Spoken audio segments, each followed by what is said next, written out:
Assalamualaikum warahmatullahi wabarakatuh. Nama saya Rizum Jirahya. Di sini saya akan menjelaskan mengenai konsep dari biosfer. Apa itu biosfer? Biosfer merupakan lapisan atau sfera yang berada di bumi dan memiliki dampak secara langsung maupun tidak langsung terhadap kehidupan di bumi. Biosfer terdiri dari 5 macam. Pertama, atmosfer, litosfer, hidrosfer, biosfer, dan yang terakhir adalah antroposfer.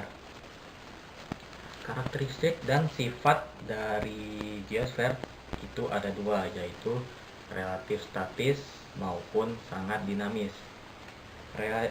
Relatif statis seperti litosfer, sedangkan sangat dinamis seperti atmosfer, hidrosfer, maupun biosfer. Kita akan membahas mengenai ruang lingkup dari biosfer. Yang pertama adalah atmosfer. Atmosfer adalah selubung gas yang menyelimuti permukaan padat dan cair di bumi. Selubung gas ini membentang dari permukaan bumi sampai ke atas beratus-ratus kilometer. Atmosfer memiliki beberapa lapisan. Yang pertama, troposfer, stratosfer, mesosfer, termosfer, dan yang terakhir adalah eksosfer. Yang kedua adalah litosfer. Litosfer merupakan lapisan luar dan keras dari bumi. Bagian atas litosfer terdiri dari unsur oksigen, helium, dan aluminium. Sedangkan bagian bawah dari litosfer terdiri dari unsur silium dan magnesium. Yang ketiga adalah hidrosfer. Hidrosfer merupakan bagian dari biosfer yang menjadi tempat terdapatnya sumber air ataupun tubuh perairan di bumi. Tubuh perairan di sini dimaksudkan adalah permukaan laut dan samudera, air tanah, air di permukaan yang berada di daratan, maupun air yang berada di atmosfer.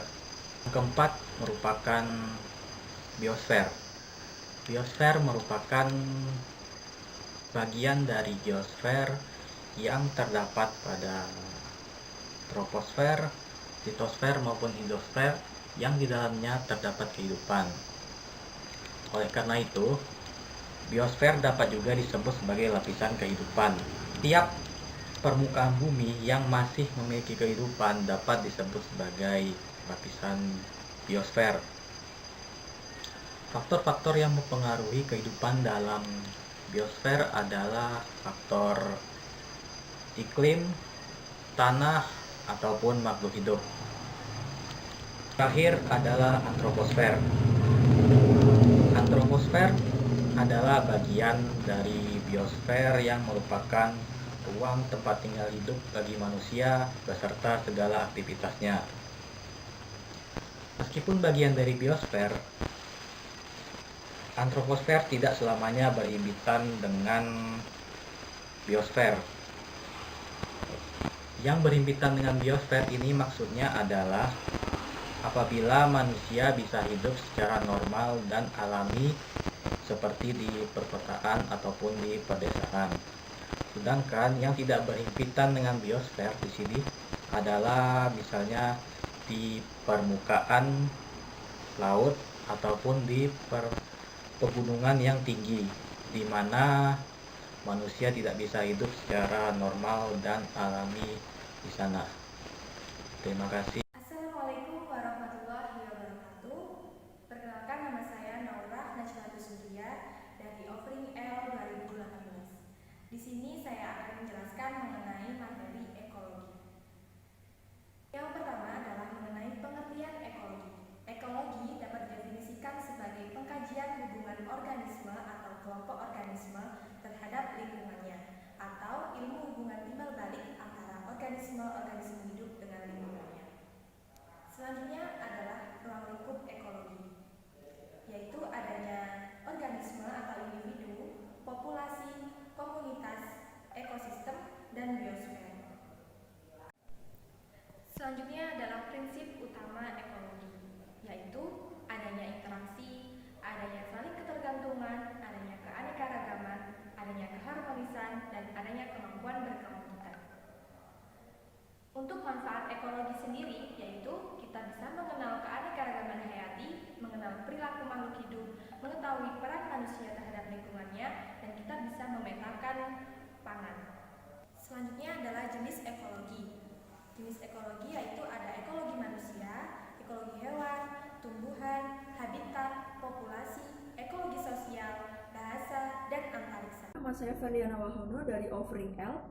Di sini saya akan menjelaskan mengenai konsep ekosistem. Ekosistem adalah kesatuan sistem yang terdiri dari komunitas berbagai jenis organisme hidup dan lingkungan tidak hidup berupa materi dan energi yang saling berhubungan dan berinteraksi. Dalam ekosistem ada beberapa komponen yang berperan penting. Yang pertama ada komponen abiotik, yaitu materi non-hayati seperti air, sinar matahari, udara, dan tanah. Yang kedua adalah komponen biotik, yaitu materi hayati, seperti organisme. Dalam suatu komunitas, bagian organisme menghasilkan sendiri nutrien yang dibutuhkan. Contohnya autotrof atau produsen, yaitu tumbuhan berklorofil hijau yang mendapatkan energi melalui proses fotosintesis dengan bantuan sinar matahari. Selain itu ada sebagian organisme yang memperoleh nutrien dengan mengonsumsi organisme lain, disebut juga sebagai heterotrof atau konsumen. Dan sebagian lagi adalah organisme yang menguraikan bahan buangan dan sisa organisme yang telah mati. Contohnya adalah heterotrof atau disebut juga dekomposer. Dekomposer ini adalah mikroba dan juga bakteri yang biasanya menguraikan bangkai hewan atau manusia atau tumbuhan yang telah mati, kemudian dilepaskan kembali ke tanah dalam bentuk mineral yang akan digunakan kembali oleh tanaman dalam proses fotosintesis. Selanjutnya ada proses ekosistem. Jadi dalam ekosistem ada dua proses utama, yaitu aliran energi dan yang kedua adalah pendauran materi. Aliran energi merupakan energi yang mengalir dalam ekosistem melalui rantai makanan dan juga jaring-jaring makanan. Dalam proses aliran ini, jumlah energi kimiawi yang tersedia bagi kebutuhan organisme akan berkurang sejalan dengan meningkatnya tingkatan makan atau trofi. Sebagian besar energi akan hilang sebagai panas, dan hanya 10% yang dapat dimanfaatkan oleh tingkatan trofik selanjutnya. Dan proses yang kedua adalah pendauran materi. Materi dalam bentuk nutrien didaurkan di dalam suatu ekosistem atau antar ekosistem dalam biosfer, disebut juga sebagai daur biogeokimiawi. Daur biogeokimiawi termasuk 4 daur nutrien utama. Yang pertama daur karbon, yang kedua daur nitrogen, yang ketiga daur fosfor, yang keempat daur sulfur, dan yang terakhir ada juga daur hidrologi atau air. Namun, seiring perkembangan zaman, berbagai kegiatan manusia telah mengubah dan mengganggu pendauran yang telah berlangsung secara alami. Dalam ekosistem, ada yang dinamakan homeostatis, yang merupakan keseimbangan antara organisme-organisme dan lingkungan yang dapat dipertahankan oleh faktor-faktor yang tahan terhadap perubahan di dalam sistem sebagai keseluruhan. Apabila homeostatis dilampaui batasannya, maka mengakibatkan kerusakan pada ekosistem. Namun, manusia merupakan salah satu unsur dalam ekosistem yang seringkali menjadi pengganggu terbesar dalam keseimbangan ekosistem itu sendiri. Sebagai contoh, akan diberikan gambaran perilaku manusia yang merusak homeostatis ekosistem. Yang pertama, ada kasus penebangan hutan. Akibatnya hutan menjadi rusak dan keseimbangan di ekosistem terganggu. Hutan menjadi gundul sehingga terjadi erosi yang berat, banjir di musim hujan dan kekeringan di musim kemarau, serta hilangnya keanekaragaman hayati dan banyak hal buruk yang lain akan terjadi. Yang kedua, pembuangan limbah dan zat-zat kimia. Sungai yang semulanya bersih menjadi tercemar oleh limbah cair. Dan yang ketiga adalah perubahan tata ruang yang merusak ekosistem. Assalamualaikum warahmatullahi warahmatullahi wabarakatuh. Nama saya Farah Nurdi Sabrina. Saya dari Offering L 2018. Jadi di sini saya akan menjelaskan mengenai sistem sosial. Sistem sosial sendiri memiliki 4 fungsi, yakni fungsi integrasi, fungsi adaptasi, fungsi pemeliharaan pola laten, dan juga fungsi pencapaian tujuan yang diharapnya. Saya akan menjelaskan mengenai fungsi utama sistem sosial, yakni yang pertama, terciptanya kebudayaan hasil dari manusia yang tinggal bersama. Hubungan yang erat menimbulkan suatu keteraturan dalam masyarakat.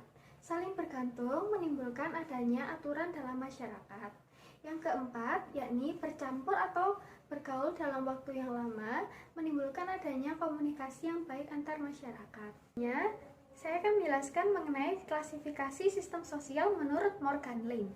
Morgan Lane menjelaskan bahwa sistem sosial dibagi berdasarkan 2 macam, yakni sistem sosial menurut evolusinya dan sistem sosial menurut alat penghidupannya. Yang pertama, sistem sosial menurut evolusinya, yakni dibagi menjadi 3. Sistem sosial savagery, sistem sosial barbar, sistem sosial beradab. Sedangkan sistem sosial berdasarkan alat penghidupan dibagi menjadi 4, yakni sistem sosial perburuan, sistem sosial penggembalaan, sistem sosial pertanian, dan sistem sosial industri. Yakni untuk memahami sistem sosial terdapat 2 teori, yakni teori struktural fungsional dan teori dialektika. Teori struktural fungsional memandang bahwa masyarakat bersatu atas dasar kata sepakat para anggotanya yang mengikuti nilai-nilai menjadi panutan. Sedangkan yang kedua, yakni teori dialektika, memandang bahwa masyarakat bersatu atas dasar proses konflik atau proses perpecahan. Yang terakhir, yakni interaksi antara ekosistem dan sistem sosial. Ekosistem sendiri merupakan hubungan timbal balik yang terjadi antara manusia dengan lingkungannya. Sedangkan sistem sosial merupakan salah satu aspek yang memiliki perubahan besar terhadap ekosistem. Oleh karena itu, ekosistem dan sistem sosial merupakan 2 aspek yang saling bergantung antara manusia dengan lingkungannya.